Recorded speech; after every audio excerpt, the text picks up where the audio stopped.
अहिल्याबाई होलकर, उनके जीवन पे नहीं जाना चाहता। आप जानते हैं सब बड़े कष्टों का जीवन गुजरा,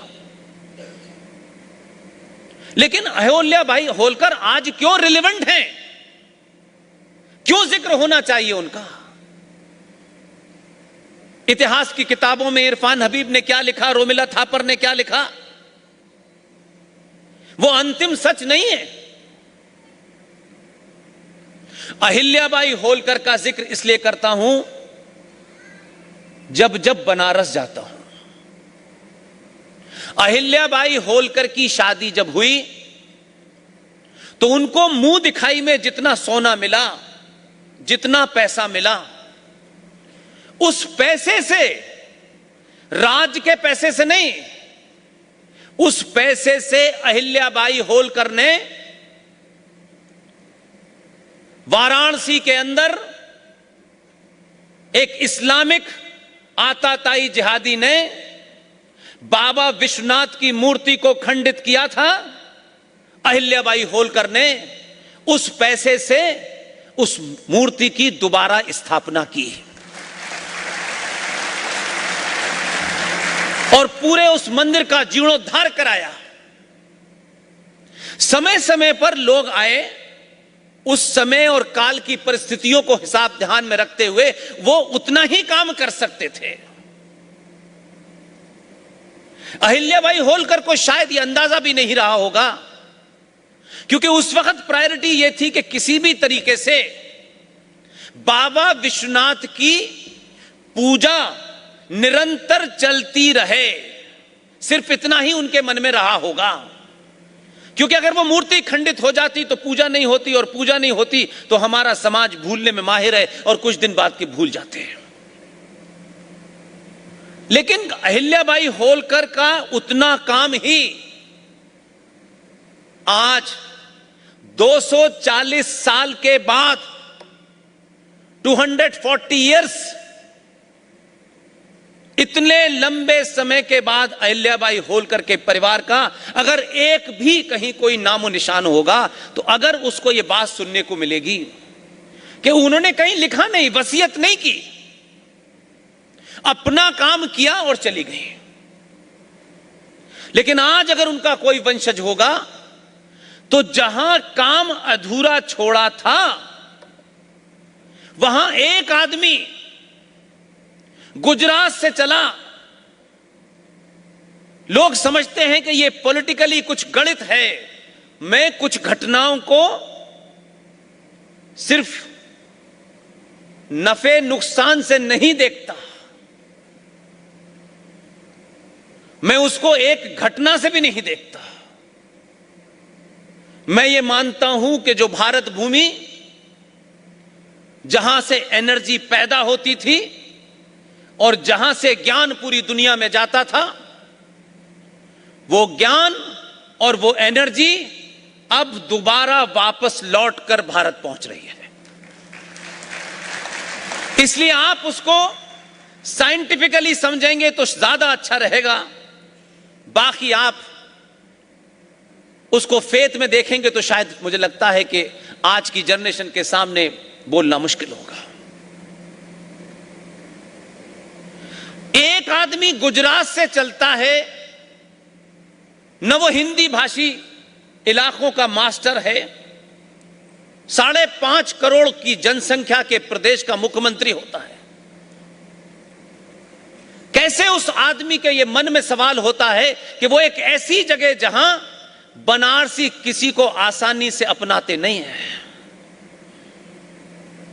वो वहां पहुंचता है और उसे अपना चुनाव क्षेत्र बनाता है और जीता, वहां से प्रधानमंत्री बना, दोबारा प्रधानमंत्री बना।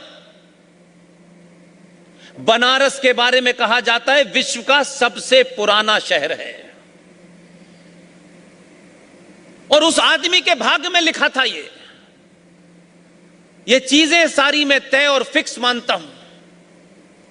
240 साल के बाद गुजरात से एक आदमी चला और बनारस में बाबा विश्वनाथ के उस खंडित पूरे मंदिर का जीर्णोद्धार किया उसने। जहां 10 लोग नहीं बैठ सकते थे, आज वहां 10,000 लोग खड़े हो सकते हैं। और उसी मंदिर के प्रांगण में एक भव्य मूर्ति अहिल्याबाई होलकर की लगी है। शायद ये कहानी कोई सुनाता तो आप यकीन नहीं करते, लेकिन आज का बच्चा जब बनारस जाएगा तो वो ये सवाल पूछेगा कि अहिल्याबाई होलकर का यहां क्या लेना देना है। तब आप इतिहास से कनेक्ट होंगे और फिर समझेंगे कि अहिल्याबाई होलकर ने कितने ऐसे कार्य किए राजा होते हुए भी। तो ये उसके भाग्य में आना था कि 240 साल के बाद उस पूरे मंदिर का जीर्णोद्धार कराया। और तीसरी घटना, इसलिए कभी इस बात से मायूस मत होइएगा कि आपने सुभाष को नहीं देखा, पटेल को नहीं देखा, सावरकर को नहीं देखा, छत्रपति शिवाजी को नहीं देखा। 47 में आप नहीं थे, मैं नहीं था, लेकिन अपने आप को भाग्यशाली मानिए कि आज वही दौर अपनी आंखों से देख रहे हैं। सब कुछ वही हो रहा है जो 47 में था, बस कुछ लोगों की कुर्सी बदल गई है।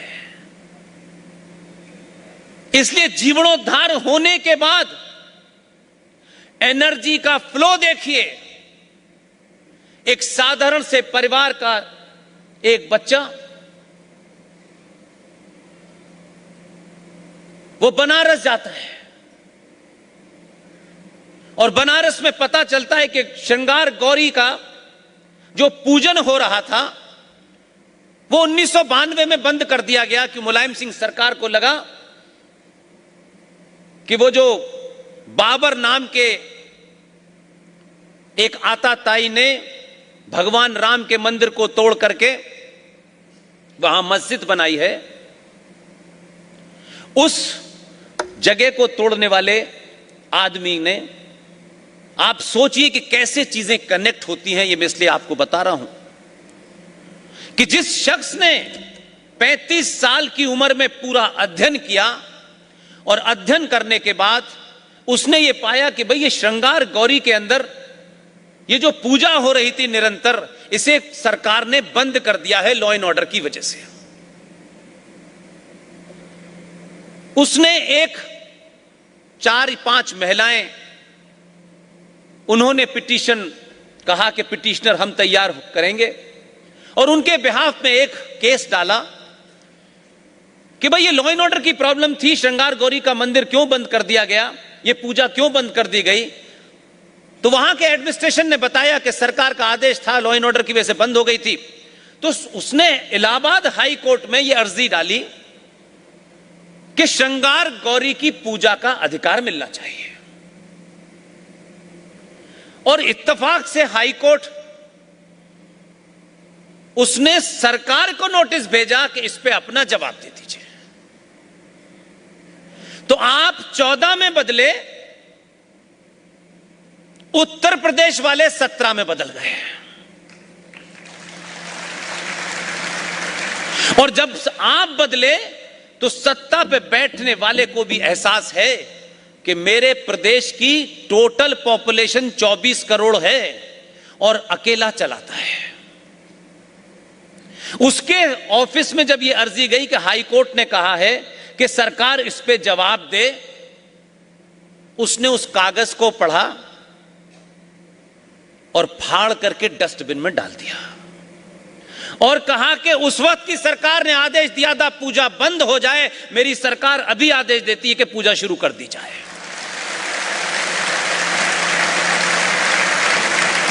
और श्रृंगार गौरी एक माध्यम बना,